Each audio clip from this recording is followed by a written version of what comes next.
All right,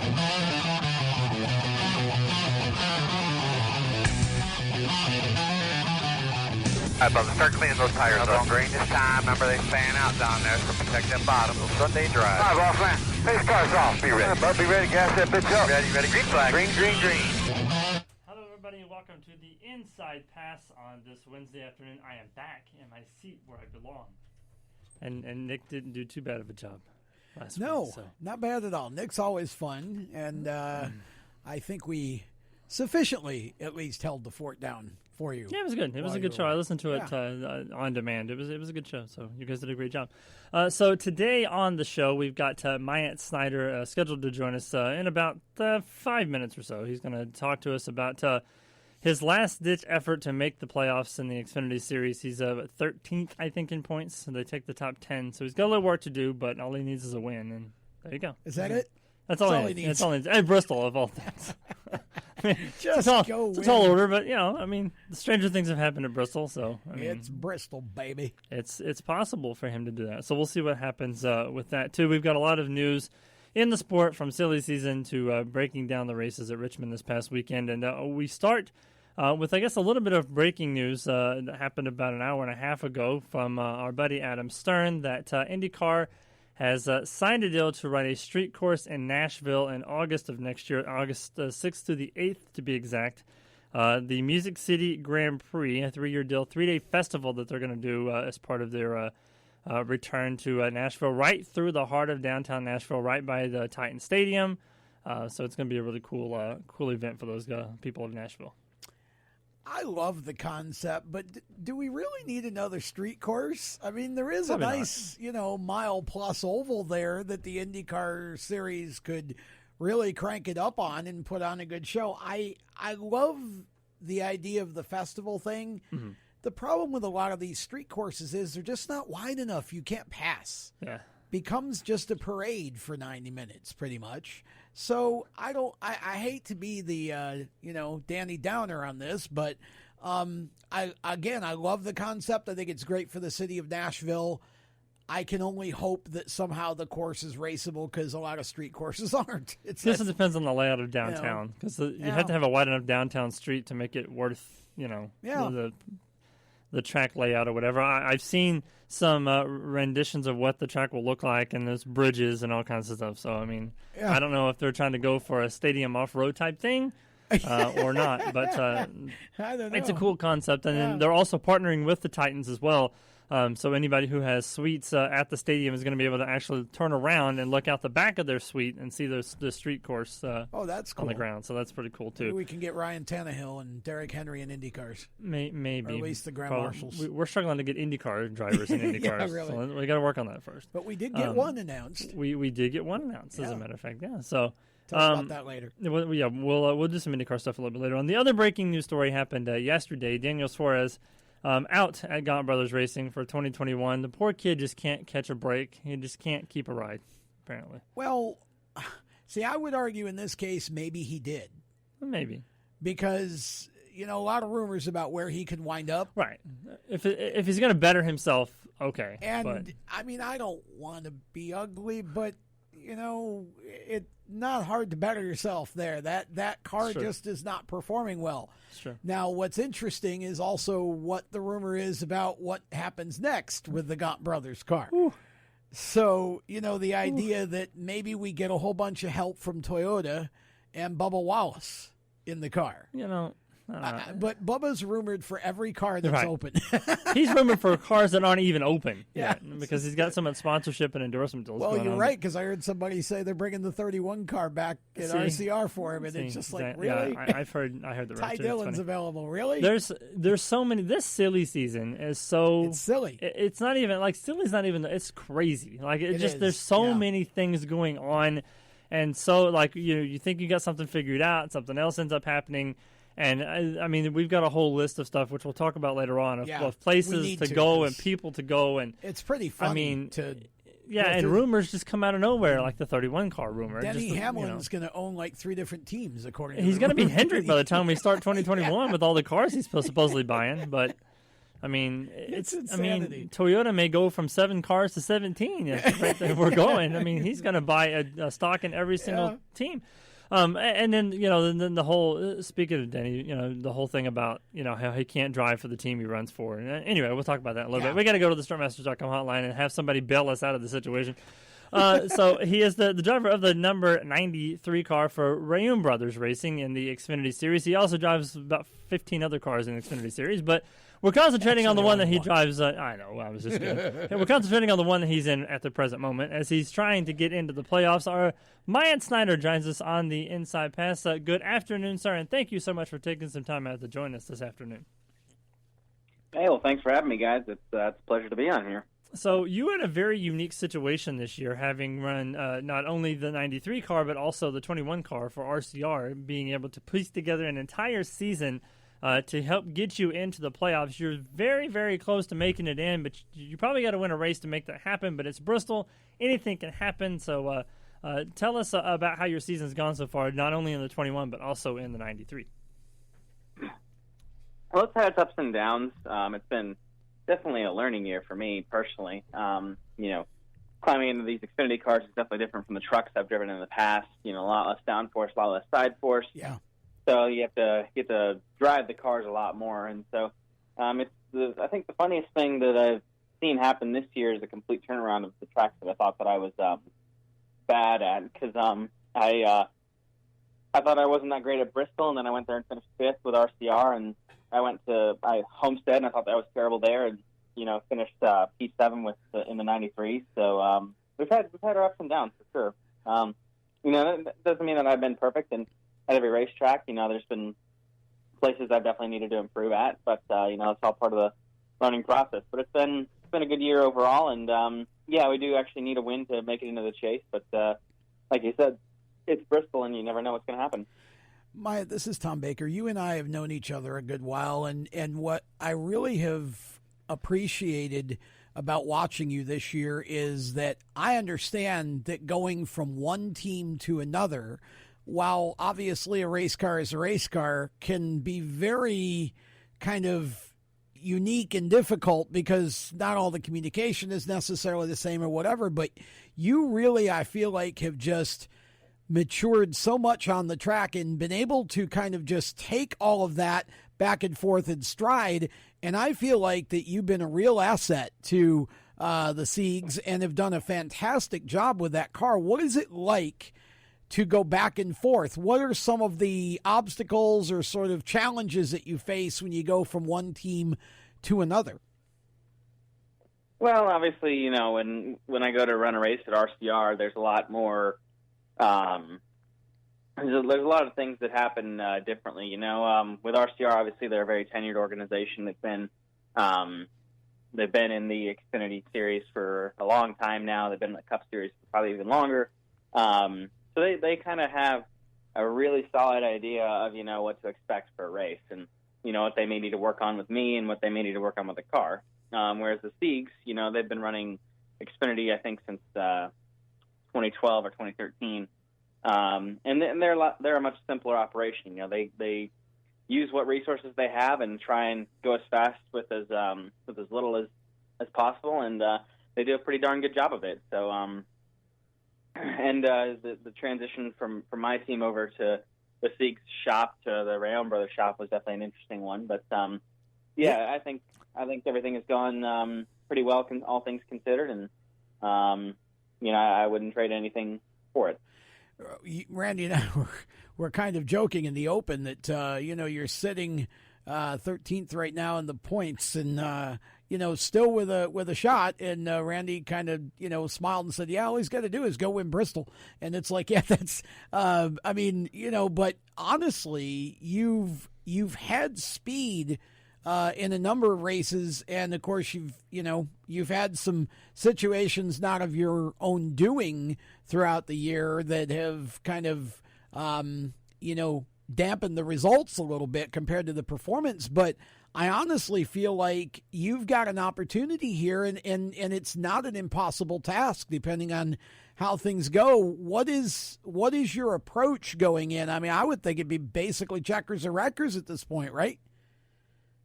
Yeah, I mean, at this point, I am going to have to win to make it into the chase. We had a pretty bad weekend at Richmond. A lot of things out of our control. So we're going to have to do our best to get a win. And obviously, I'm going to have, if I do that, I'm going to have to compete against a bunch of the top runners and all that. I saw, the 68 and the 51 do it and the 92 do it early in the year when I ran with RCR at Bristol. Yeah. They were right there in, 7th and 8th place towards the end of the race. So in my opinion, it's not undoable, but it is going to be an uphill battle. So the biggest goal for me is to survive most of the race. Sure. Because obviously no amount of stage points is going to, get me into the chase. I have to win. So my goal is to make it to the end and try and compete then. So in 2018, a lot of people remember you running in the Truck Series, running for Thor Sport, and I think that's kind of where you became a name that everybody pretty much recognized. And then last year, you kind of like disappeared off the face of the earth for a little while, but you were actually over in Europe running the Euro Series. What was that experience like, being able to go over there and run with some of those guys in Europe before you came back to the States to try to get a better opportunity in NASCAR? It was pretty eye-opening, just in the differences between racing culture, across the sea. I found out just how different it was on the very first weekend because we had been fast all weekend. I won the pole both races and led the most laps in the first race, or led most of the laps in the first race, but I found myself second coming to the white flag lap, and I noticed that the guy was braking early every time going to the final corner. So I was like, okay, I'll just surprise him when he tries to brake at his usual spot on the last corner. So I did, and I guess I surprised him too much because he didn't even see me. And he turned down on me and actually spun us both out because it hit that perfect spot where it kind of spins both cars. So, I was kind of thinking that race control would be like, backtracking, they called me to race control. So I was like thinking, okay, they're just going to say, all right, just calm it down a little bit. We don't need people wrecking. And I thought they were just going to call it a racing incident. Well, I get in there and they just let me have it. They said it was a terrible display of racing. That's not how we do it over here. Wow. I know you're American, but this is not American NASCAR and all this, that, and the other. And so they were mad. They said that I took his line away, and I'm like, that's racing. Okay. And wow. So it's just Tough they crowd. do things differently over there, and that's how they like it. But they do put on a good racing product over there, I feel like, and they kept an eye on me after that for sure. So but it was really cool. I thought it was a lot of fun, and especially getting to go to like historic tracks too. That was pretty cool. Yeah, I can certainly tell that having that opportunity to go over there and do that has certainly made you a better race car driver. Because I think it shows on the racetrack that you've gotten this opportunity, you've gone out there, and you're so close to getting into the playoffs. And we certainly wish you the best of luck. Before we let you go, sponsorships, shout outs, anybody you want to thank for what's been happening to you this year? Yeah, absolutely. I've got great partners in Tax Player and Louisiana Hot Sauce and Superior Essex and the Shore Lunch brand. So Louisiana Hot Sauce has been with me since I made my ARCA debut, and Tax Player came on last year, and they're really happy. So make sure you guys do your taxes through Tax Player next year, and use Louisiana Hot Sauce on your foods. I can't thank them enough for supporting me throughout all these years. That's how you do it, right there. That is exactly how you do it. Myatt, best of luck this weekend at Bristol. Go out there and make the chase for the Xfinity Series title, and we'll talk to you again soon. All right, thanks, guys. No Thanks, problem. Myatt Snider, everyone. He is destined to hopefully make it into the final spot of the playoffs. Brandon Brown holds that spot, but he's got like a 400,000 point lead or something like that. It's a major lead that he has. So it's going to take a little bit of work, but if anybody can do it, it would be Myatt Snider. We are going to take a quick break. We'll be back on the other side to talk about silly season and the rest of the NASCAR news. Back with more Inside Pass right after this.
Hello, race fans. This is Chris Wright. Thanks for listening to these guys. Man, what some great radio hosts. You're listening to the Inside Pass.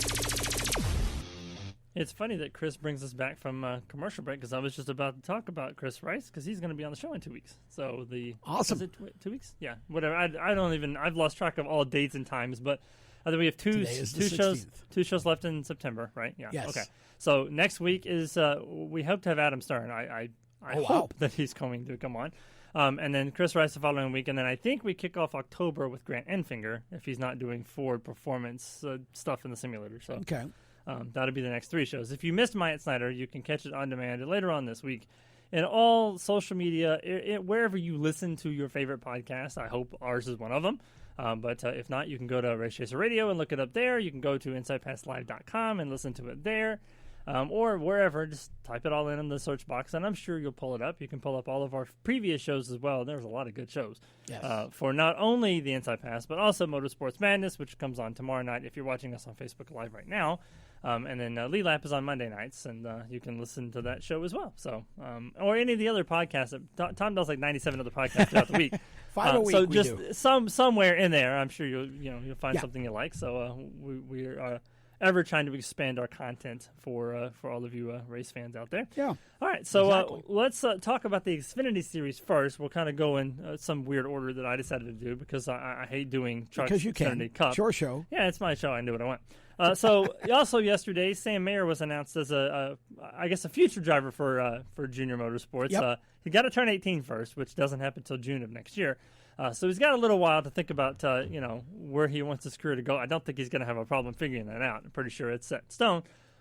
But he has to be 18 before he can run NASCAR. So he's got a little time to think about it. But I don't see how he can't be successful. Well, I mean, Sam has won at every level coming up. He hasn't spent a lot of time in the Truck Series yet. And I feel like, of course, he will more this year, and I'm sure the first part of next year as well. I think Junior sees Sam because he's not really coming in until halfway through next season, and then he will be full time full time for the balance of 21 after he can run all the races, and then 22. I think they're looking at this like, okay, we've got the next year to basically finish grooming him to that level, preparing him for that level. And JRM and GMS, which is the team he's been racing for, have a great relationship. And Sam's he's a talented racer for sure. I think he'll do fine. I'm just hoping he gets a good amount of Truck Series experience between now and then, because I think the more he does that, the sharper he's going to get. It's not so hard to win ARCA East, ARCA West races. Especially when there's only 12 cars. Well, yeah. I mean, and even the ARCA National Series, there's only, 3 or 4 competitive teams at this point. So I think, Sam, I would like to see Sam spend a lot more time in the truck and go get some truck wins and run for wins in the Truck Series. He's had speed, but he hasn't always had good results in the Truck Series. So I feel like this is a great future prospect, but one that still needs some seat time in the trucks to be able to get himself to that level where he's ready to make that jump. Yeah, and I wish more teams would go back to doing the ABCs with their drivers, which, for those of you who don't know, it was ARCA Busch Cup then, but it's not that way anymore. But before the Truck Series came along, a lot of development drivers would start out in ARCA. Actually, they would start out with then ASA Series, and then they would kind of go into ARCA and then, go into Busch and then Cup. But now we have trucks and, we have all these other divisions that they can get into now. Cars Tour, one of them. So I wish I wish that they would spend a lot more time on the development of the drivers and not just throw them to the wolves, 2 or 3 years into their development program, because you see guys like Daniel Suarez and, other kids like that have come up there have kind of gotten lost in the shuffle, because if they don't perform right off the bat, they end up either losing their ride or having to scramble to find a start and park car to drive for a couple of years until they get their feet back under them again. So. Well, you're right. And in Daniel's case, running, outside the U.S. and NASCAR's, again, it's a different level of competition, different type of racing. He comes over here. He was pretty successful in the Xfinity Series, obviously, right? Well, the championship, and and then he goes to Cup, and you've got to continue to groom. Yeah. Once they get to Cup, that's a whole other level for them. And some teams, and I feel like Gibbs is one, some teams don't do a good job of continuing to groom the talent when they come into Cup. And I think we've seen this we saw it with Logano, we saw it with Suarez, and we're seeing it with Eric. We saw, I think, with Eric Jones to a degree as well. Sure. You've got 3 other guys over there that are veterans, and they're kind of, I'm not saying they don't work with, but there's just, some teams are better at it than others. I feel like Hendrick's really good at it. Childress is good at it. But Gibbs is just not, they've not had a good track record with drivers like that. And just because they get to Cup doesn't mean you should expect them to perform right off the bat. Right. And you've really got to almost give them the most experienced crew chief in the lot because, William Byron needs Chad Knaus. Right.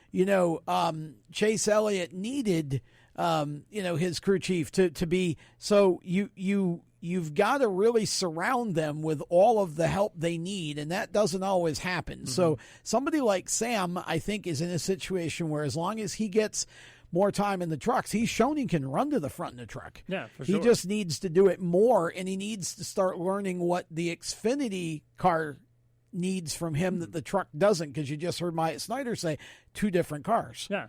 So, they need to start giving him sim time now and really grooming him now. So when he gets into the car for the first time, it's not just, now I'm doing this. He knows what to do, and he knows what to think about and look for. Yeah, the sad part is with the development teams like Toyota and Chevrolet is that it seems like they help you until you get to where, you get to the top program, and then it's kind of like dropping your kids off at daycare. It's like, here, have a great day, we'll see you later, bye. And they're like, wait, you didn't teach me all this stuff. Like, what am I supposed to do now? Right. So they're kind of left to fend for themselves. So it would be great if they continue the development process even after they get into the higher series of NASCAR. Yeah. But, so Justin Allgaier has pretty much been the man of the Xfinity Series the last couple of weeks or so. He's won 2 in a row now after he swept Richmond. He kind of got thrown out there as one of the guys that we didn't think would make it. Well, I mean, some people kind of wrote him off as, well, he's not going to be Hendrick, or he's not going to be Cindric, he's not going to be Briscoe. But here he comes all of a sudden, and now he's won 2 in a row. He's won 3 total just in the last 5 weeks. And so now all of a sudden people are going, wait a minute, where did this Allgaier kid come from? Yeah, really. Like he's not been there the whole time, right? Exactly. I mean, he's been there. And that's been the thing I feel like with Junior is Junior Motorsports is for the last 2-3 years, they've been right there on the fringe, but just a little bit short. Yeah. And, I feel like finally you're starting to see them this year. They're kind of back more where they need to be. I mean, Noah Gregson's had some issues and whatever, but he's also been a contender in most of the races. And he's won, and now Allgaier's got 2 in a row. I mean, I think Michael Annett has struggled a little bit. But for the most part, I think Junior's getting back to where they need to be. And I think Allgaier is legitimately a contender for this championship right now, although I still think that when you look at where we're at, it's Austin Cindric and it's Chase Briscoe. But I got to tell you, Allgaier's experience and, his craftiness in the playoffs may actually benefit him. But I feel like this playoff race in Xfinity is going to be just a tooth and nail, barn burner, just like we saw last year with the big 3. I feel like this is going to be the same thing with about 5 cars. Yeah, I think A.J. Allmendinger should have ran into Justin Allgaier about 2 months ago and let that fire run into Justin a little bit sooner. It is a coincidence. Because it seems like ever since that happened, he's just like, I'm not going to take. I'm not taking crap from anybody. I'm just going to go out and get it. So we mentioned when Mike was on the phone a little bit ago. There's 1 spot left in the playoff bubble right now. Brandon Brown has it, but Jeremy Clements, Alex Lebay, and Myatt Snider himself all want that final position. The only way that one of those three drivers can make it in is to win the race, because the points are not going to help you in this situation, because Brandon has a significant amount of lead, like 260-something points. Yeah. So for all intents and purposes, as long as he stays out of trouble, he will be in and make sure that those three don't win the race. But over the last few weeks or so, I mean, aside from Justin Allgaier's just, come from out of nowhere, content on winning this championship, I feel like you obviously have to put in the colleague guys. I mean, Justin Haley and Ross Chastain are obviously going to be threats for the championship. Noah Gragson probably as well. But I've seen, and maybe it's just because, they know that they've made it in, so they're kind of taking it easy. But Cindric and Briscoe haven't been the dominant two guys that they've been the last 3 or 4 weeks or so. But again, maybe it's because they already made it in, so they're just trying to take it easy and experimenting with their setups and stuff. I don't think anybody's taking it easy at this point. I think what you're seeing is the Allgaiers of the world are starting to elevate, like I just talked about. I think as we get down to crunch time here, you've got probably 5 to 6 of those playoff cars that have a legitimate shot at winning a championship. Because remember, you just have to get there. Right. To Phoenix this year, not Homestead. Right. You got to get to Phoenix, and by the time they get to Phoenix, to borrow from that Glenn Campbell song, all you got to be is in the top 4. Now, I say that like it's so easy, but because then it's highest finisher of the 4 takes all. Right. So if you get there in the top 4, you've got as good a chance as any of the other 3, right? And so I think it's getting harder to distinguish the favorites in this division just because of what we've watched over the last couple of weeks. And I still believe that Noah Gragson, to me, feels like the scariest one, if only he can just keep from making the big mistake. Mm-hmm. If Noah can run a clean set of playoff races and get himself a win or 2, Noah Gragson, I think, can really come into his own and make a run at this championship. And I feel like now that he's been re-signed and knows where he's going to be for next year, he's going to be a lot more relaxed going in. But the ones I'm watching are exactly the cars you just mentioned. I think the colleague cars right now are the ones that you better be paying attention to. Justin Haley is starting to really get more aggressive and confident and comfortable on the ovals. He's finished in the top 3. Yes. In 2 of the last 3 races. Yep. And Ross Chastain's going to have his day. That, again, if he just will stop pressing so hard, I think he'd get multiple wins before the end of the year. Yeah, so, right. Watch colleague racing. Yep. All right, we are going to take a quick break. When we come back, we'll talk about the Truck Series and the Cup Series, and we'll talk about silly season. That's going to take a while. We'll be back with more right after this.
I'm Chase Elliott, and you're listening to the Inside Pass. Welcome back to the Inside Pass here on this Wednesday. Randy Miller, Tom Baker, back with you. I'm now sitting back in my seat where I feel most comfortable. It was not fun being in Greensboro. I don't have anything against the city of Greensboro. I just don't. Didn't like not doing the show. Right, exactly. I wanted to be here. So welcome back. Again, if you missed Myatt Snider's interview, you can catch it on demand at any point in time during the course of the week. And we've got some big shows coming your way for the rest of this month and into October. Let's talk about the Truck Series. I had a little bit of breaking news, but I'm trying to wait until it loads. It's out of Australia. I'll get to it in a minute when we talk about IndyCar from our buddy Adam Stern. So the Trucks, they have their 10 playoff drivers. They are Sheldon Creed, Zane Smith, Austin Hill, Grant Enfinger, Brett Moffitt, Ben Rhodes, Matt Crafton, Christian Eckes, Todd Gilliland, and Tyler Ankrum. So I guess the people that we thought were going to make it in made it in. Our buddy Tyler Ankrum made it in by the skin of his teeth, but he's in, and now everybody's at 0, well, except for the playoff points. So now all I got to do is go win one of those next 3 races. Yeah. Sounds easy enough, right? Easy enough. And if you're going to ask who has momentum and who's in trouble, Ben Rhodes, to me, has the momentum. I believe that now that they've had that win and they've shown that they can close the door, so to speak. I think Ben Rhodes has the momentum going into the playoffs, but I'm still looking at Zane Smith right now as the guy to beat for the championship. And I think that Tyler Ankrum, unfortunately, in my book, is the one in trouble.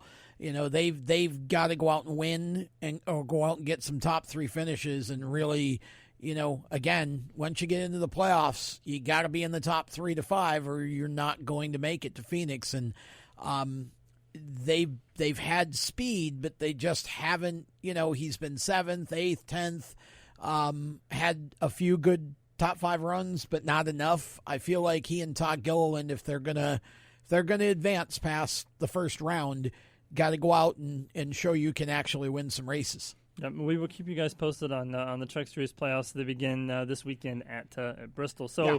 Moving on to the Cup Series, this is the last of the first 3 races in the NASCAR Cup Series playoffs. The bottom 4 will be eliminated after Bristol. The bottom 4 right now is Ryan Blaney, Matt DiBenedetto, Cole Custer, and William Byron. Boyer is 3 points up, Eric Almirola and Kurt Busch 7 points up, and Kyle Busch 18 points from being eliminated from the playoffs. It's one of those things where you look at Kyle Busch. We've talked about it for the last several weeks. You know, you don't expect him to be in the bottom part of the playoffs. Now we're looking at it going 18 points. Seems like a lot, but you get 10 points for winning a stage. So there's 10 points right there. So if one of those guys underneath of him end up winning a stage, Matt DiBenedetto comes to mind because it's his favorite racetrack. Yep. So let's say Matt DiBenedetto goes out on Sunday and wins stage 1 of the race. That's 10 points right there. Now Kyle is only 8 points away from being eliminated from the playoffs in the opening round. Well, and the thing is, there's nothing that I've seen in the last few weeks that tells me that Kyle Busch is suddenly going to come out. Now, I'm not saying he won't because Kyle's subject to win any race, right? But I don't feel that big turnaround. They're just struggling right now. And so I don't have a lot of faith in Kyle Busch. I think if there's anybody that's in now going into the weekend that ends up out, I'm going to pick Kyle Busch first. You know, I just don't have that faith right now in Kyle because he's so up and down. I think, and I think Blaney, same thing. I feel like that team is just a mess right now. You know, they're making mistakes. You know, Todd Gordon was suspended last week for, you know, improper ballast installation. How do you not install weight them properly every single week? Yeah, I mean, these are things that just shouldn't happen. I feel like DiBenedetto has really got something to race for, and I'm watching William Byron to win at Bristol. Yeah. I think Williams got a shot at top 5 or a win, and Clint Boyer's auditioning.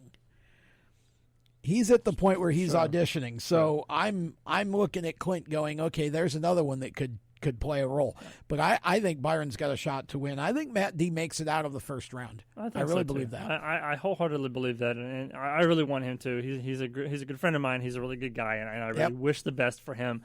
not only this year, but going forward, having good quality rides underneath him, because Yep. I think he definitely deserves that accolade. So, real quick in IndyCar news, Will Power and Colton Herta were your winners at Mid Ohio in the doubleheader this past weekend. Which leads kind of to the breaking news. Adam Stern just tweeted this out of Australia. Scott McLaughlin, who is the supercar driver for Penske's organization down there, is headed to the States to run for Penske next year. Don't know if it's going to be IndyCar or NASCAR, but he is going to be in an Americanized Penske ride next year. So they just don't know exactly where he's going yet. So the exact tweet is Indy and or NASCAR. So he could run both. So, well, that's interesting because now there's been a lot of talk about the future of Penske's Supercars team. Mm-hmm. And that doesn't bode well for that team continuing if its main driver is coming stateside. And he's a superstar down there. Like we're talking, and he'll be a superstar here. Right. Oh, yeah, he will. Yeah, he's got a great personality, and I have great faith that guy can get in anything and make it fast. Mm-hmm. Now, that's interesting because you look on the NASCAR side, and unless they add a team, where does he go? Mm-hmm. And and even on the IndyCar side, I know a lot of us were hoping Helio Castroneves would come back full time. He can only have 4 cars, right? I think. No, maybe not. It's his series. I don't know. See, I don't know. Maybe you can have 4.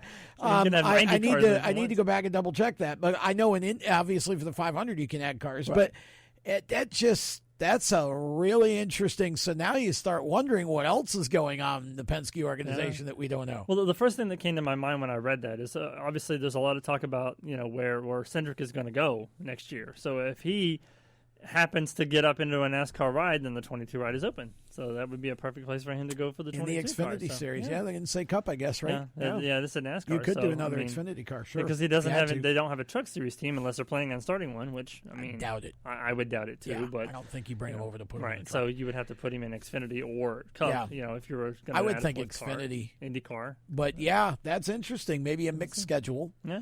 Do a Jimmy Johnson-esque type of mixed schedule with Indy and Cup. Interesting. Maybe that'd be the start of a good, way to get these guys to run in double. That's a big story. Some double dips every once in a while with IndyCar. Silly season gets sillier. Speaking of which, let's talk about silly season. I don't even know where to start. There's so many different rumors and things going around. So we'll just go by car and we'll figure out where we go from car. We'll start with the 14 car. We mentioned Clint Boyer, with a chance to make it into the next round of the playoffs, also with a chance to make it out of the next round of the playoffs. We think he's auditioning. He hasn't been notified that he's not coming back, but no one said he is either. So he obviously has an opportunity to go up in the booth and work for Fox booth next year, should he want to do that route. A lot of people are pointing at Kyle Larson as being, somebody who's going to be in the 14 because he tested the 14 car a couple weeks ago. So that's where we are with the 14 car. Well, SHR says no Larson to the 14. Right. Lots of people are saying Larson to the 48. I will believe that when the contract is signed because I don't think you're going to remove the obstacle of how many dirt races Larson wants to run versus what Hendrick has always said about, he doesn't want, but who knows? Money does do a lot of You're right. things. But I think 14 is either Kyle Larson, Chase Briscoe, or Boyer. Those are your 3. I don't see Chase to the 32, but anything can happen. That's what a lot of people are talking about. Mm-hmm. But I think those are your 3 candidates. I should have went in chronological order because I just saw that I actually put him in alphabetical order and numerical order, but I forgot about the 13 car. So Germain Racing is supposedly for sale, or as we've heard, it is for sale. Yes. Which means that in all likelihood, Ty Dillon will be out of a ride at the end of the season unless it's somebody who wants to run Chevrolet decides to buy the team. Keep him in it. Denny Hamlin, is supposedly rumored to buy. This is the 15th car, I think, that he's supposedly tried to buy. Actually, I think it's the 3rd. It's the 3rd car. Yeah, supposedly he's going to buy the 13. He's going to invest. He's going to invest in the 96 as part of the whole Bubba Wallace to Gaunt brothers with Denny Hamlin involved, and he's going to. What was the other team? The 43, the Penny 43, Car. Yeah, so there's three teams that Hamlin supposedly is buying into. We know he's not buying into all three. So, again, this is how crazy this gets. It's the 13 car. I think, again, you got to wait and see who owns it. I know Ty would prefer not to drive for RCR because he wants to do this on his own. So I say either Ty stays in the 13 or maybe goes. I would think he'd be a real good candidate for the 43. It keeps him in the family without being directly in the family car. That's very true. That is a good. And that's if Hamlin doesn't buy that car and turn it into a Toyota. Yeah. So, and we also should mention that the 13 car, should it continue on, will not have Geico as a sponsorship because Right. Geico is bowing out of the car. I'm assuming because they have a major sponsorship with NASCAR as a whole. So they don't necessarily need both sponsorships, and I'm sure that's costing them quite a lot of money. Because I think the four Crown sponsorship deal with NASCAR is like a $20-something million deal, and then sponsoring the 13 car on top of that is probably another $13-14 million a year. So they're spending upwards of $40 million a year. Go get Progressive for sponsorship. Is that a thing? Can they do that? Well, sure. It does. Yeah, Progressive. Because I know that like when Nextel was sponsoring, they didn't want any. There's no. I don't think there's any exclusivity anymore, except for tobacco and marijuana. Well, yes, but I don't think like in terms of industries are already there. Okay. No, I think Progressive could come in. Okay. I don't see any reason why not. Why not? Let's Or make go it get Affleck. It'd be cool to have an that's Affleck. true, because Ty would wear the duck suit really well too. Ty's a bit of a jokester. I think he'd be great for that. That is true about that statement because Nationwide sponsors Bowman, so that makes perfect sense. All right, we're going to take another quick break. We'll come back and talk more about silly season. There's still a lot to come. When we come back, stick with us. The Inside Pass returns on WSAC right after this.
This is Justin Lofton, and you're listening to the best guys on the radio, the Inside Pass.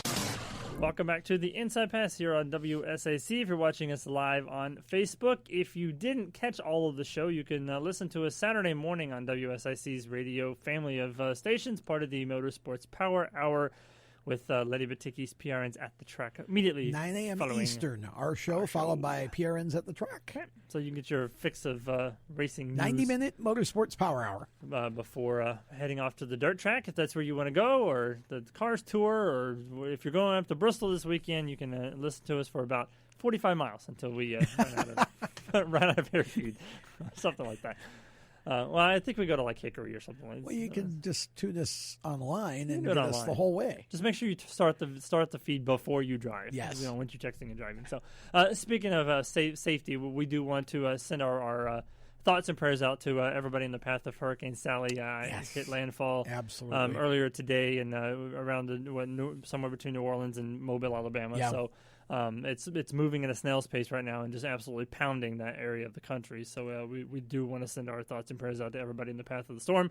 We are also in the path of that storm, but it's going to be a couple days before it gets here. So Well, tomorrow and Friday rain, and then it's gone for the weekend. And I don't think it's going to affect Bristol at all. Nice cool temperatures though. That's always a good thing. Oh, it's nice. I love it. It's like fall. Like a crisp, like 69 Yes. degrees outside right now. So let's go back to silly season. Talk about some of the other cars that we are waiting on who's going to drive them next year. The 32 car is the next candidate on our list, the Go Fast Racing Machine, that Corey LaJoie announced he wasn't going to be back with a couple weeks ago or so.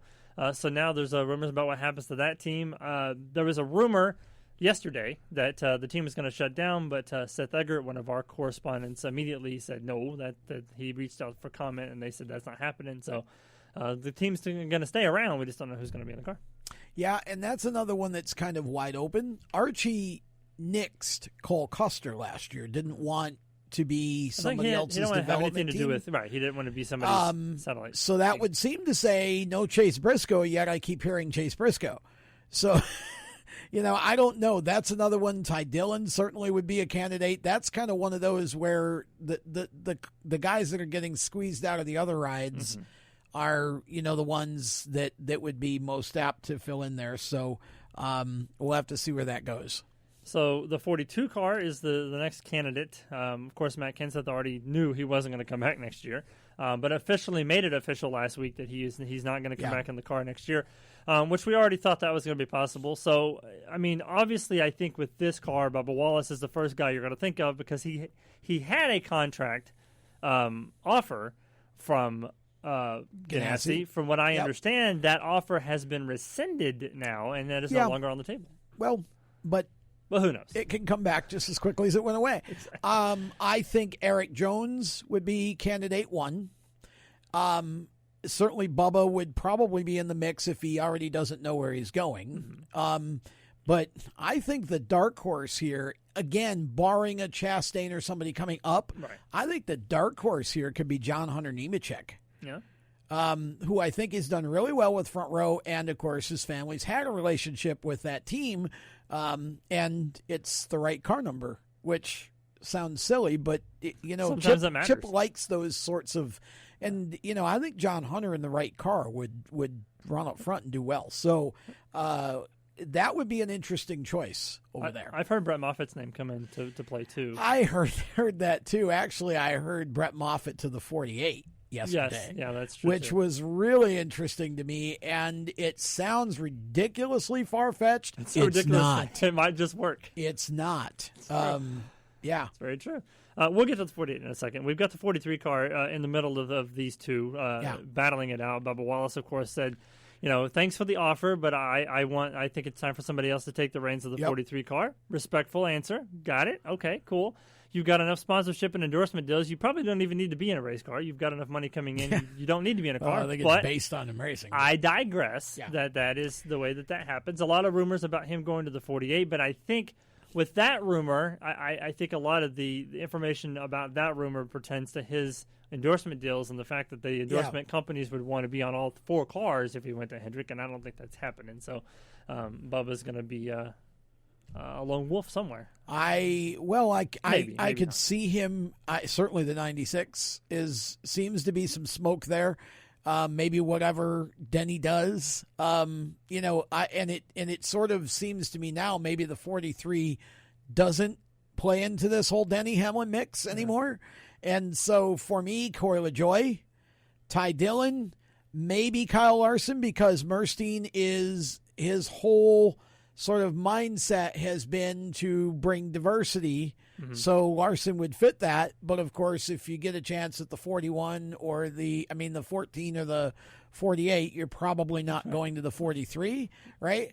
But I think those guys would be the first ones I would think of for for that car.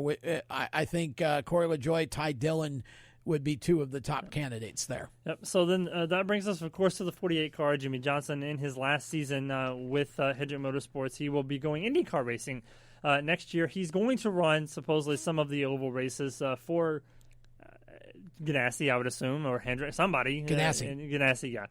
So he's going to run some NASCAR races next year, but he's going to focus on the road course races on the IndyCar side of things. So the 48 car is available for a particular driver to drive it. We have heard that Ally and Jimmy Johnson are going to have some sort of, hey, what do you think about this? Or, kind of not necessarily a full-fledged who do you want in the car, but this is my opinion on who should drive the car. Two scenarios here. One, if Bowman stays in the 88, then you can bring somebody in without money because Ally's got the 48 through 23. But I keep hearing Bowman's moving, and they're going to put somebody new in the 88, which I don't believe. I just don't think that's going to happen that way. Because then that kind of opens up your Bubba Wallace theory of bringing his sponsors over to that car. But Hendrick said we're running 4 cars next year, and I think Bowman stays. So the replacement's in the 48. And, this one to me is the greatest mystery going because why Eric Jones has not already been announced, I don't know. To me, he's the best out there, but I keep hearing that Larson is the guy with the inside track. And in my head, something's got to change either with Larson's desire to run dirt or Hendrick's sort of disdain for having his drivers run other series. But wouldn't that be something? This one is to me, this has a little bit of mystery to it. It's one of those, to me, that, as we go through each year of silly season, it always seems like there's always one ride where the mystery doesn't last very long. Yeah. Like we hear one driver, and that driver ends up being the one that gets the nod.